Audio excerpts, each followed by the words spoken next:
Okay, we're moving on to change of phase, right? So phase, spelled P-H-A-S-E, is solid, liquid, gas, that kind of thing, right? So, in the case of evaporation, you all know what evaporation is, right? Water, you pour it on the floor, what happens is the molecules in the liquid, they kind of evaporate and they go into a gaseous form, and after a while the water disappears. It's gotten totally absorbed by the atmosphere, right? So, here's an application of evaporation, a technological application, if you will, where if you happen to have a water bottle with a cloth cover on the top over it, if you're going on a hike or whatever, you wet the cloth cover, then what happens? As it evaporates, You stay cool. yeah, you stay cool, or the cloth cover stays cool and cools the water that's inside the flask or the thermos, the bottle or whatever, right? Sorry? Canteen, yes. Thank you. Extra credit to you. Okay. So, because what's happening is as the water evaporates, it absorbs heat from the surrounding area and cools the surrounding area. Okay, so this is making the point that this German Shepherd, allegedly dogs don't have sweat glands anywhere on them except on their tongue, and I think like the pad of their toes or something of that sort, right? And so, what happens is this is the reason why dogs, they come and slobber all over you, right? Or when they pant, they kind of drip sweat. What's happening is instead of sweat glands, like all of you, when you overheat, you kind of sweat, and then the sweat evaporates off of you and cools you down. But the dog doesn't have that mechanism elsewhere, but just here on the tongue, and that's why there's a lot of perspiration, if you will, saliva and stuff coming off of the tongue to cool the dog down, and that's why a dog pants. Wouldn't that be kind of weird if you all were panting? If you didn't have sweat glands and all of you good, right? During class. Okay, so evaporation is a change of phase from liquid to gas. Sublimation is the change of phase from solid to gas, skipping the liquid phase. So for instance, if we had ice and ice were to become a gas instead of becoming a liquid first, that would be sublimation. So carbon dioxide tends to do that at room temperature, like a solid frozen carbon dioxide, right? Dry ice. You let it sit, it doesn't convert into a liquid, it converts directly into a gas. Oh, okay. So what we saw on the previous slide was evaporation, a liquid going to a gas. The opposite process is condensation, a gas becoming a liquid. So in the case of condensation, you've probably seen these radiators if you're in the Northeast or the Midwest or something that's sort in winter, where you have a boiler in the house that like sends steam through pipes to the radiator in the room, and steam circulates through these pipes in the room, and as it circulates through the pipes in the room, in the radiator, the steam, which is a gas, condenses to form water, and as it condenses to form water, it gives out heat, and that's how the heat is transferred into the room in this process. You've probably all experienced this. You take a shower, you step outside of the shower stall and you feel cold, so you step back into the shower stall and you feel warm again, right? Now allegedly the reason for why you feel warm when you step back in is because of condensation of excess water vapor that's in the shower stall, right? The reason why I say allegedly is because the humidity is going to be higher there compared to here, and you got warm air, if you will, from the hot water there. So there are other factors than just this. So condensation is change of phase from a gas to a liquid. So dewdrops on a rose, that's condensation. So here is an illustration of condensation. Okay, these Mickey Mouse heads, this is oxygen, those are hydrogens, right? Oxygen atom with two hydrogen atoms. So you've got two fast moving water molecules when the water is at high temperature, right? So this is steam. They come and they bounce off of each other. They don't have enough time to hold hands or kiss or whatever, right? So in this case, where you cool the gas so that the water molecules are traveling slowly, the slow moving water molecules, they have enough time to see each other and fall in love and they kiss, right? So as they bond, that increases the bonding between the molecules, and this creates water liquid as opposed to the gas. That's condensation. Okay, you know what boiling is? If you have a pot of water over your stove what happens is the heat that you put in here causes evaporation of the liquid, and you get these little bubbles inside the liquid, right? So evaporation is typically what happens from the top of the liquid. Boiling creates bubbles inside the liquid. So it's evaporation inside the liquid. You get bubbles inside the liquid, and that is the difference between boiling versus evaporation. Evaporation always happens from the free surface at the top. So boiling is rapid evaporation that takes place within the liquid as well as at its surface. So you probably know what a pressure cooker is, right? How many of you have actually used a pressure cooker to cook? Okay. It's used a lot in the third world, and one of the reasons why it's used a lot in the third world is because poorer countries, so the vegetables are tougher, the meat is tougher, so it's like eating shoe leather, right? In a lot of the third world. And so what you do is you use a pressure cooker to cook in a given time frame to make the food softer and cook faster and all that kind of stuff. Even here you can cause things to cook faster by using a pressure cooker. What you're doing is you have the liquid and the stuff that you're cooking. When you have the lid on, the pressure increases. When the pressure increases, it reduces the ability of the liquid to boil off and become steam and go away.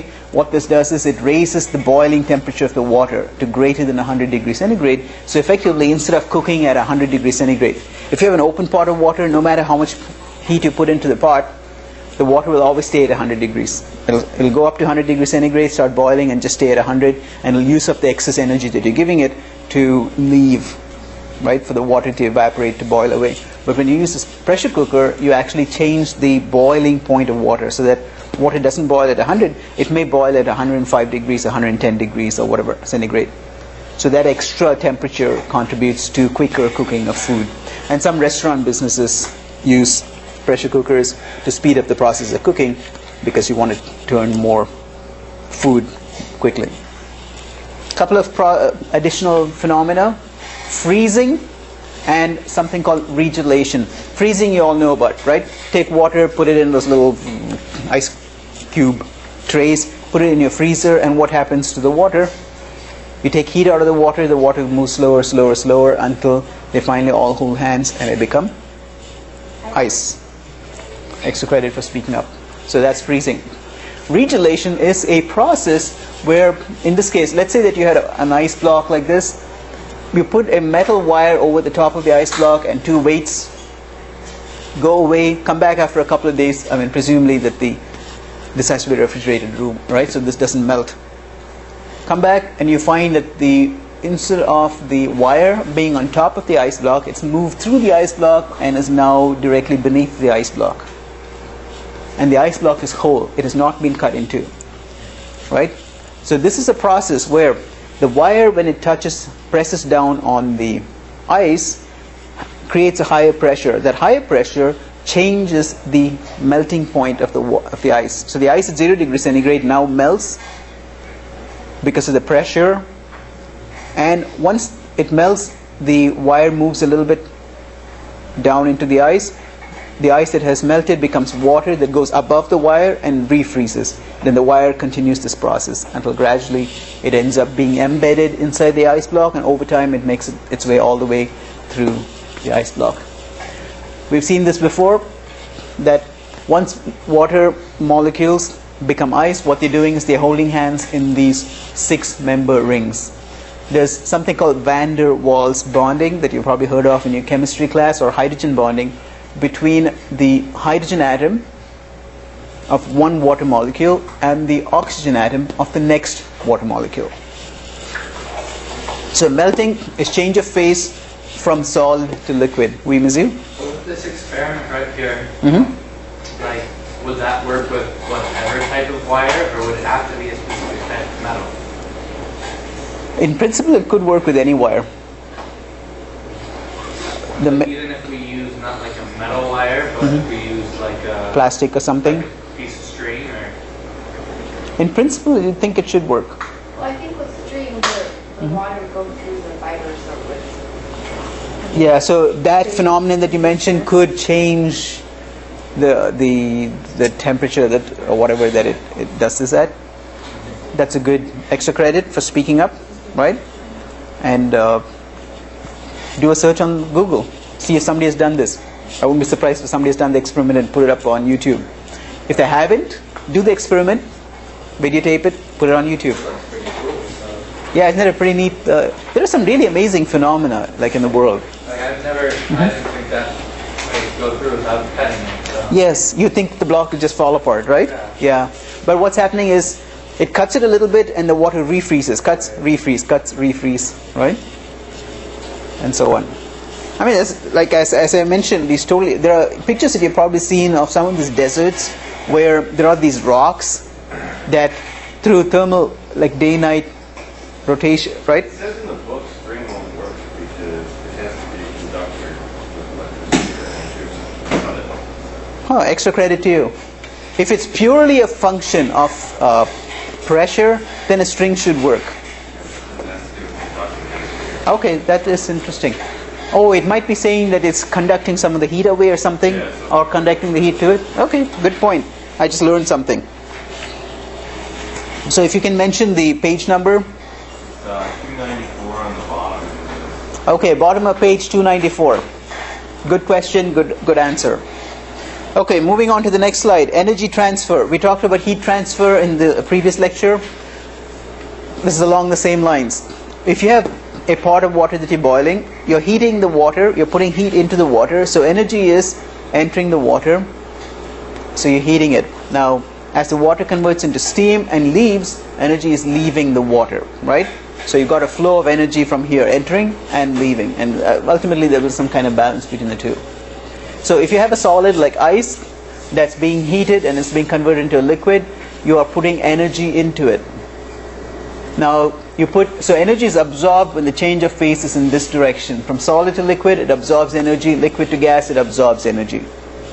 On the other hand, if you take a gas and convert it into liquid, it gives out energy. Energy is released going from here to here, and energy is released going from here to here, from liquid to solid.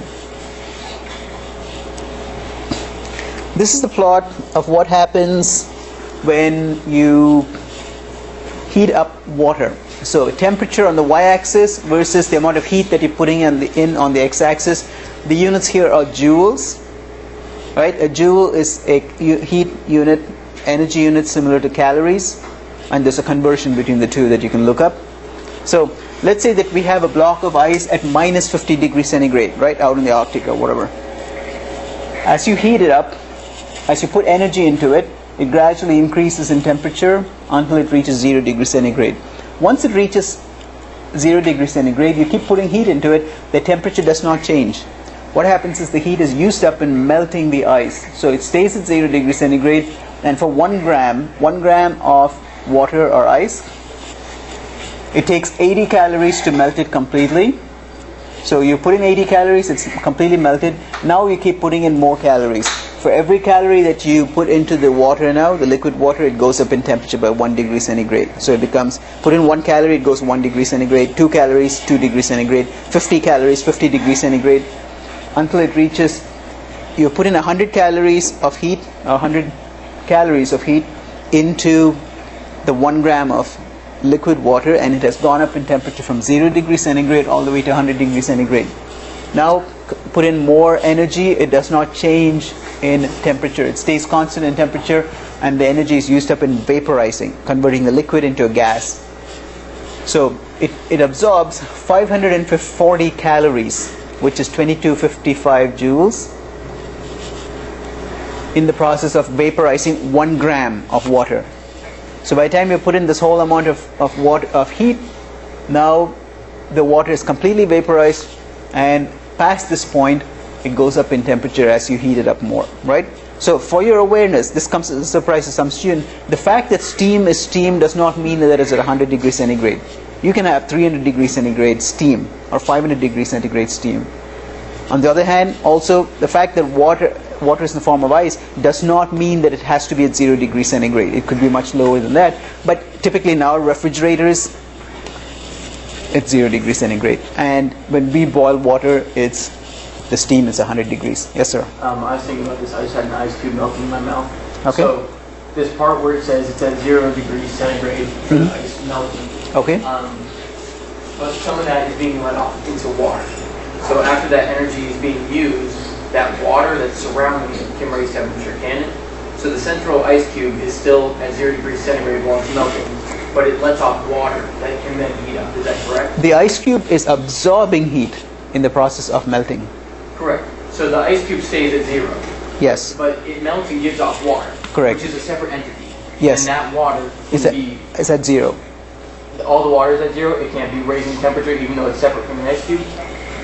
Okay, there's two different waters that we're talking about. There's the ice cube and water A that you start off with. Let's say that water A is at room temperature, right? Well, if you set an ice cube on the table, Okay. the ice cube is 0, but then the water it gives off will start to warm up to room temperature even though the ice cube is still at 0, right? That is correct. Okay. Yeah, and now in that case, what's happening is that water is absorbing heat from the room, Okay, yeah. right? Yeah, and so that's the water part moving up. It's happening at the same time as the ice is staying at 0. That's a good point. Yes, Okay. yes. So So it's at this point here, excellent question. Extra credit to you, right? Looking at this plot, looking at this in greater detail, what happens is at this point, the ice is all ice. At this point, half of the ice is melted, right? Half of the ice is melted. Now that part of the ice that is melted can start absorbing water from the room and start going up, Okay. right? And so on and so on. And that process can actually start right here, right here, right here, right here, and so on. So the real curve that we see like this won't be as clean as this physics curve. It'll be like some curved, right? Instead of like this clean plateau, you'll see measure some weird. So you've probably seen this when we do our physics experiments, that a lot of times what you're supposed to get is not what you really get, right? Because what's happening in the real world, there are other confounding factors. There are other things that happen that give you different results than this idealized world of physics where we separate out all the other factors and look at just one factor in isolation. In reality, we almost never ever have a situation where just one factor is operating. Okay, don't do this experiment at home or elsewhere. But here's here's a physics professor who is testing the hotness of molten lead by dragging his wetted finger. He licks his finger and then drags it through the molten lead. He's showing off, right? Now, similar situation, another physics professor who is walking barefooted across, allegedly, red-hot coals. So you wonder how this is possible. From a physics perspective, what happens is both of these depend on moisture. So in the case of this guy, he walks in the wet grass, so there's dew from the grass plus his moisture, or like his sweat and so on. And he walks up here. The heat from the charcoal evaporates the thin layer of water that's on the sole of his foot. And as it evaporates, that water is absorbing the heat instead of allowing the heat from the charcoal, the red hot, whatever, charcoal, to come into his foot. And so he doesn't get burned. The same thing with this guy's finger, where the saliva on the finger, right, as it goes through the hot lead, the lead vaporizes the liquid that's on his finger, and so the heat is used up, if you will, in vaporizing the liquid rather than burning his finger, right? Now, the reason why I wouldn't do these things in particular, because every year people do get burned doing experiments like this, right? And I wouldn't be surprised if they get burned doing that too if they were to try it, because you have to make sure you have enough liquid. What if it all gets vaporized and you're still dragging your finger through the lead? Or you're still walking through here and like all the water that's, right? So this length has to be exactly the right length, and you have to have just the right amount of water and all that kind of stuff. The other theory that sometimes people put out is calloused feet. And in some cultures, fire walking like this was a part of their kind of coming of age ceremonies or the religious ceremonies, and part of that also had to do with certain drugs that they took that would help with pain management and all that kind of stuff, right?